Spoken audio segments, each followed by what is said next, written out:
샬롬. 오늘은 힘들고 어려운 사람들이 참 많습니다. 우리 교회 성도들도 또 주변에 있는 분들도 또 작은 목자에게 중보기도를 부탁하는 한국과 미국과 타국에 있는 많은 사람들이 있습니다.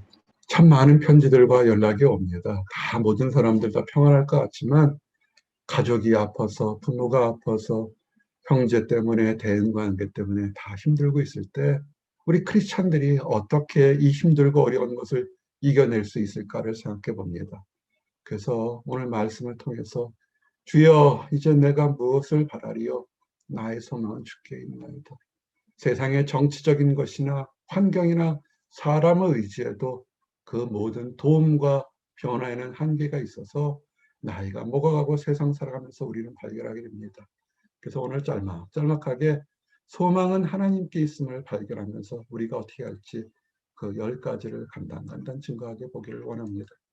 첫 번째는 조금 더 말씀드린 것처럼 우리의 참된 소망은 주님께 있습니다. 절망 중에, 낙심 중에 남보다 뒤처지고 열심히 노력했는데도 뜻대로 되지 않을 때, 전혀 생각지 않았을 때 황당한 일을 당했을 때 우리는 무엇을 바랄까요? 참 길거리를 다니다 보면 또는 신문이나 방송 보게 되면 우리의 뜻과는 너무나 다른 일들이 너무 많이 일어난 것을 보게 됩니다. 어떤 사람은 자녀에게, 어떤 사람에겐 자신의 물질이나 권력이나 세상의 명예에 소망을 두면서 평안히 살 거라 생각하지만 하루아침에 많은 것이 달라지는 것을 보게 됩니다. 정말로 우리가 자랑할 것이 없음을 보게 됩니다. 우리가 지금 젊다고 생각하지만 우리가 내일 일을 알 수 있을까요? 알 수 있는 사람 없습니다. 우리의 삶은 주님께 소망 들며 오늘 하루, 오늘 한 시간 함께 기뻐하며 찬양하며 위로와 소망 받기를 원합니다. 낙심하지 마십시오. 참 목회하면서 가슴을 치는 것들이 왜 이렇게 착한 사람들에게는 힘든 일과 어려운 일이 많이 찾아오는지 모르겠습니다. 외형적으로 봐도 악하고 못된 사람들은 참 잘 돼요. 넘어져도 편한 곳에 넘어지고 정말 죽을 때도 고통 없이 죽는 것을 보는데 마음이 약하고 연약하고 착하게 살려고 노력한 사람들 참 힘들 때가 있습니다.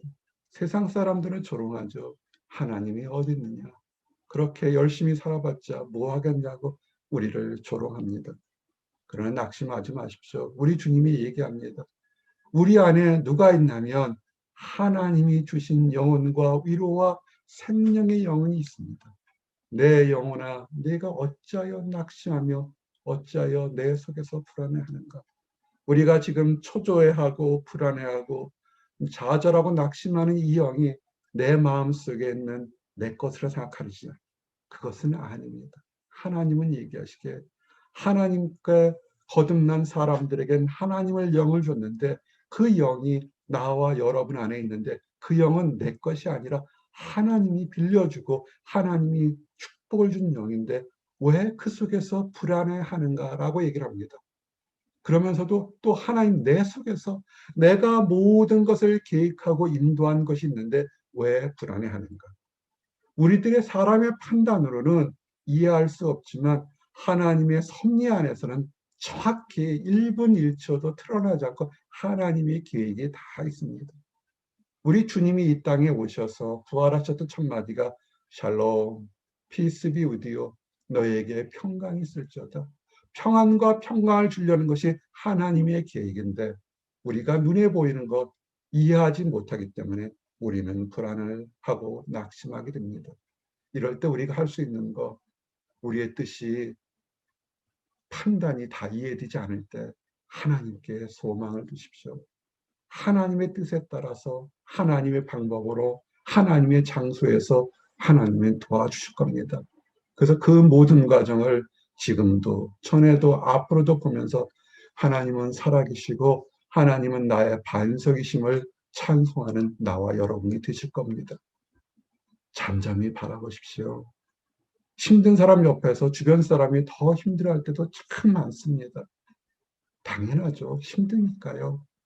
그런데 성경은 뭐냐면 나의 영혼아 잠잠히 하나님만 바라라. 울고불고 난리쳐도 그러나 하나님께서는 우리의 마음을 다 아세요. 우리가 연약하니까 눈물 흘리고 우리가 답답하니까 소리가 높아질 수 있습니다. 다 아시죠? 억울한 것 당해도 슬픈 것 당해도 잠잠히 바라보라는 얘기는 아무 말도 하지 말라는 게 아니라 하나님께서 모든 것을 인도하시고 선하게 할 테니 불평, 불만하지 말고 하나님이 하시는 역사를 바라보라는 뜻입니다. 하나님께서 이유가 있으십니다. 우리가 깨달을 수 있고 나중에 깨달을 수 있는 거겠죠.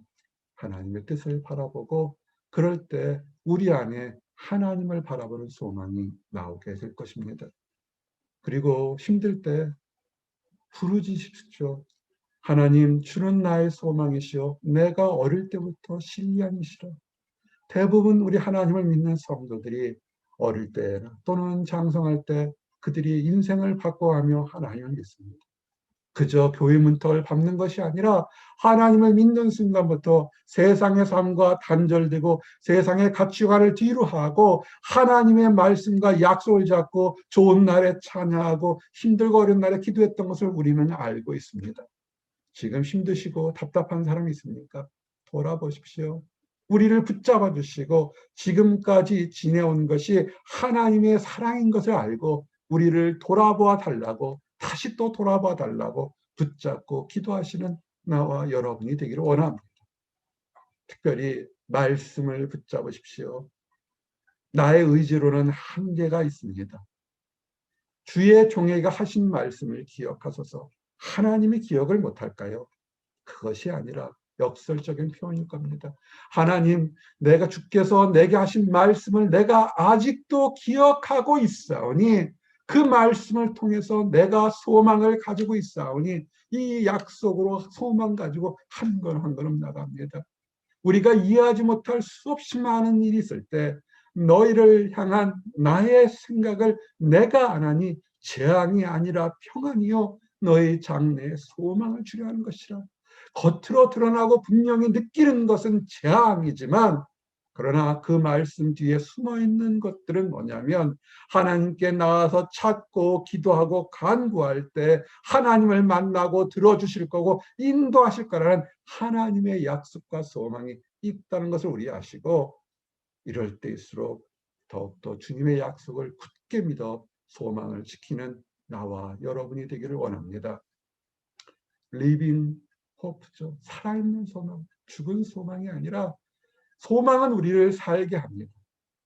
내가 살 수 있다. 하나님께서 나를 아신다라는 그 한마디.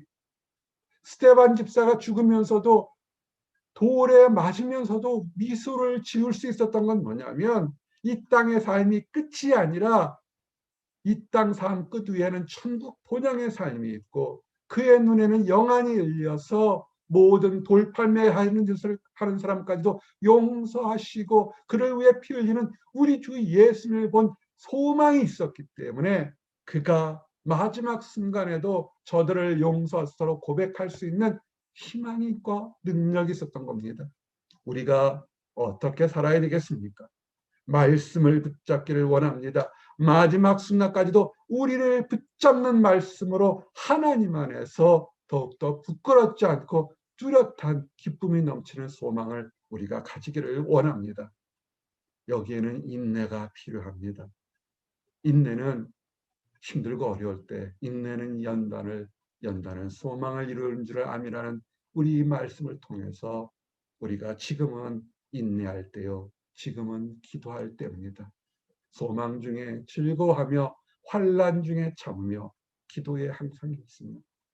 우리가 인내하며 우리가 여러 가지 육체적인 환난과 마음적인 환난과 환경적인 환난 여러 가지 종류의 환난이 있을 줄 압니다.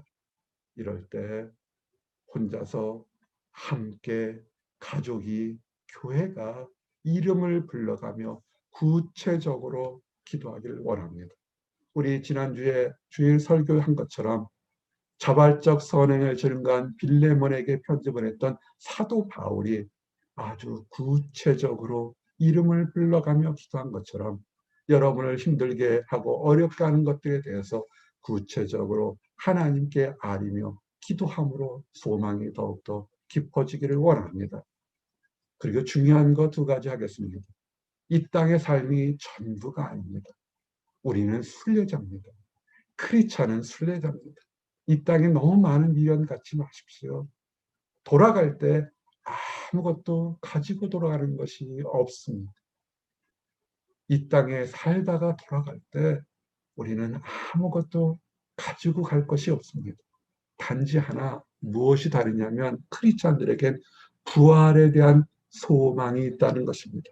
때가 되면 우리 주님께서 우리를 다시 부활시킵니다. 이 짧고 긴 이 땅의 삶 끝나게 되면 부활해서 우리 주님과 다시 사는 날이 올 것이고 거기는 이별도 눈물도 슬픔도 아픔이 없는 곳입니다. 부활해서 잠시 동안 살다가 또 죽는 것이 아니라 우리 주님과 함께 영원히 영생을 소망하기 때문에 지금의 삶은 부활을 준비하며 영생을 준비하는 순례자의 길입니다. 이 길에서 조금 편하게 갈 수도 있고 조금 거칠게 갈 수도 있고 조금 아프게 갈 수도 있고 조금 건강하게 갈 수도 있습니다. 그러나 그것이 인생의 성공과 실패는 아닙니다. 정말 중요한 것은 부활의 몸으로 영생으로 우리 주님과 함께 기쁨을 맛보느냐 하는 것입니다. 이것이 참된 소망입니다. 영생의 소망을 위해서 우리 주님께서 창세전부터 약속했던 우리가 다시 주님과 함께 교제할 수 있는 그 땅, 그날이 올 때까지 참고 기다리며 소망을 두시기 원합니다. 이제 말씀을 정리합니다. 개인적으로, 교회적으로 우리 성도들 중에 참 많은 어려움을 겪고 있는 사람들이 있습니다. 그들의 사연 하나하나가 다 안타깝고 절박합니다. 그러나 이 땅이 삶이 천부라면 우리의 삶은 참 많은 것이 있을지 모르겠지만 그러나 우리의 삶은 이 땅에서 천국까지 가는 과정에 준비하는 삶이요 순례의 삶이요 나그네의 삶인 것을 늘 기억하시고 하루하루를 하나님 안에서 기쁨 가운데 준비하시기 바랍니다. 내가 무엇을 바라리요? 나의 소망은 주께 있나이다. 이 말씀대로 나아가길 원합니다. 기도하시겠습니다. 아버지 감사합니다. 아버지의 소망이 어디 있을까? 아버지 고민하지 않게 하시고 아버지 이 땅의 삶에서 부화할 수도 있고 흥할 수도 있고 건강할 수도 있고 약할 수도 있습니다.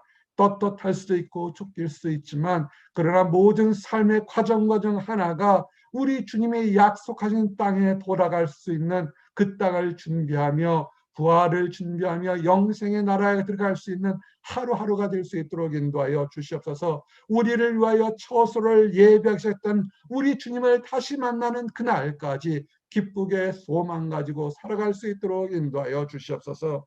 하나님을 발견해 이 소망 중에 사는 우리가 아직 하나님을 발견하지 못하고 또는 낙심과 두려움에 있는 사람들의 손과 마음을 아버지 위로해서 하나님 앞에 같이 나아가는 우리 모든 사람들이 되도록 허락하여 주시옵소서. 늘 감사드립니다. 예수 그리스도 이름 받들어 기도드렸습니다. 아멘.